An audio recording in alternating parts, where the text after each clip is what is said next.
O abuso entre crianças é uma realidade perturbadora que exige uma resposta urgente e coordenada. O trabalho incansável do Ministério Público tem um impacto direto na vida dos cidadãos brasileiros. Através de suas ações, crimes são desvendados, direitos são protegidos e a justiça é promovida. Toda vez que tem envolvimento, vítima, criança, adolescente, nós temos que tomar um cuidado, né, especial, porque a gente não pode criar uma nova situação de vitimização. Nos casos, quando envolve ainda familiar, então nós temos que tomar um cuidado ainda maior, porque vai causar um mal-estar familiar, vai ter que causar um certo rompimento quando é um adulto, por exemplo, né? Então nós temos que lidar de uma forma que a família não se desestruture de uma vez, retirando daquele convívio apenas o adulto, que é o responsável pelo abuso. No caso específico de quando são atos libidinosos entre duas crianças, dois adolescentes, nós temos que analisar o caso concreto com bastante calma, especialmente quando é um parente tão próximo, como irmãos, né? Porque a criança e adolescente, né, dependendo da idade, se a gente for pegar, por exemplo, o critério de Piaget, né, da pedagogia, até os 11 anos de idade, ela ainda está entrando para finalizar a sua parte instrumental. O que é isso? Ela nem tem noção de como se opera como ser humano. Então, antes dos 12 anos, quando se virar adolescente, ele só fica repetindo condutas. Ele não tem noção do que realmente, do quão grave, do que está fazendo. Ele repete condutas. Pela psicologia, inclusive, se diz que antes dos 18 anos não há personalidade formada, o que há são repetições de condutas de outras pessoas nessa criança e adolescente. Em especial quando é menor de 14, antes da puberdade, antes da fase P4, a fase final, que é quando finalmente o ser humano começa a ter noção e sensações da parte sexual libidinosa, do ato lascivo, aquela intenção, aquela sensação do prazer sexual. Ele só vem após a P4.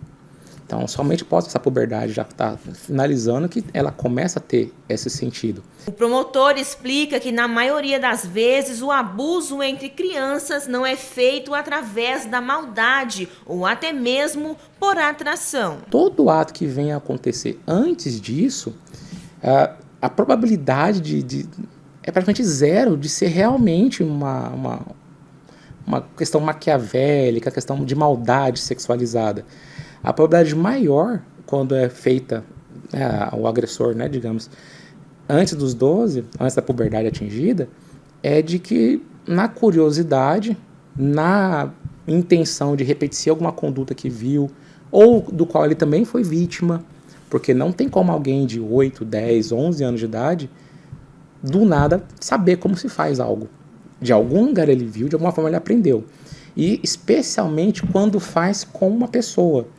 Porque uma coisa é olhar numa televisão, numa foto, outra coisa é reproduzir pessoalmente. Porque tem várias questões fisiológicas que uma foto, um vídeo, não tem como mostrar como se faz. Mostrar detalhes ou procedimentos para se atingir aquele objetivo.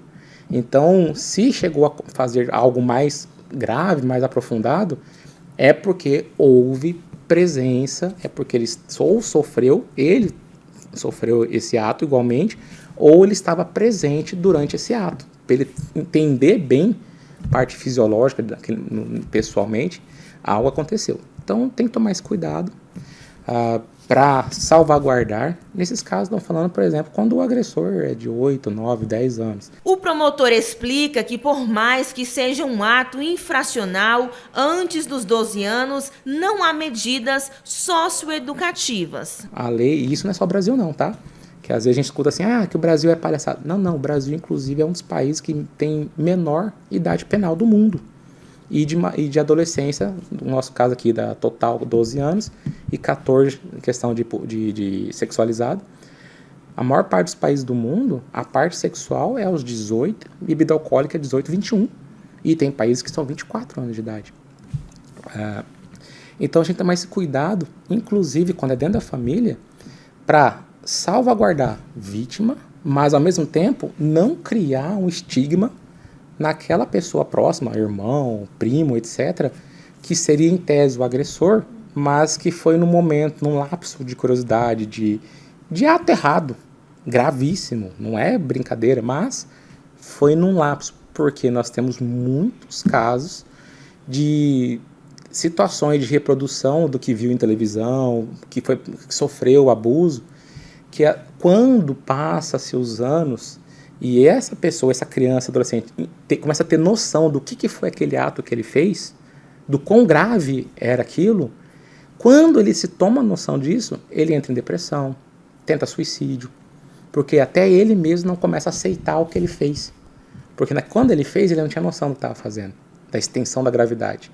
E quando ele começa a ter noção, extensão da gravidade, especialmente depois da puberdade, que ele começa a entender o que é o corpo, é muito comum um rompimento total familiar, fuga de casa, fuga em drogas, depressão e até suicídio. Então a gente tem que fazer um cuidado global. Na cabeça dele seria.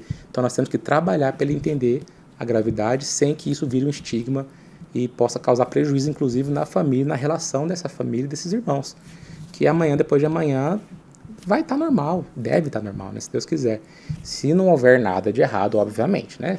Se o outro agressor está crescendo já com um desvio, né, e vai cometer de novo, pode colocar em risco novamente, obviamente temos que separar, temos que tomar esse cuidado.